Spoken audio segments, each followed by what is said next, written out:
ABY KPM ഹൈസ്കൂളിലെ ഹൈബിയുടെ MP അനുവദിച്ചു നൽകിയ സ്കൂൾ ബസ് ഫ്ലാഗ് ഓഫ് ചെയ്തു. തുടർന്ന് നടന്ന ഉദ്ഘാടന സമ്മേളനത്തിൽ ഗ്രാമപഞ്ചായത്ത് പ്രസിഡന്റ് അസീന അബ്ദുൽ സലാം അധ്യക്ഷത വഹിച്ചു. MP-യുടെ പ്രാദേശിക വികസന ഫണ്ടിൽ നിന്ന് അനുവദിച്ച 20 ലക്ഷം രൂപ വിനിയോഗിച്ചാണ് സ്കൂളിന് പുതിയ ബസ് വാങ്ങി നൽകിയത്. തുടർന്ന് ഫ്ലാഗ് ഓഫ് ചെയ്ത ബസ്സിൽ വിദ്യാർത്ഥികളെയും അധ്യാപകരെയും കയറ്റി MP ആദ്യത്തെ ബസ് യാത്ര നടത്തി.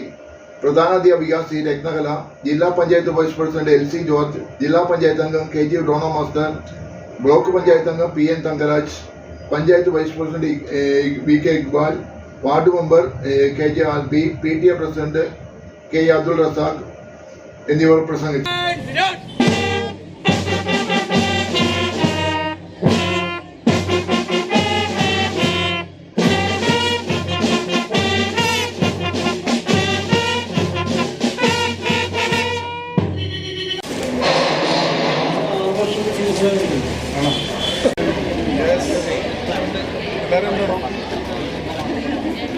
പ്രസിഡന്റിനുണ്ടോ? പ്രസിഡന്റ്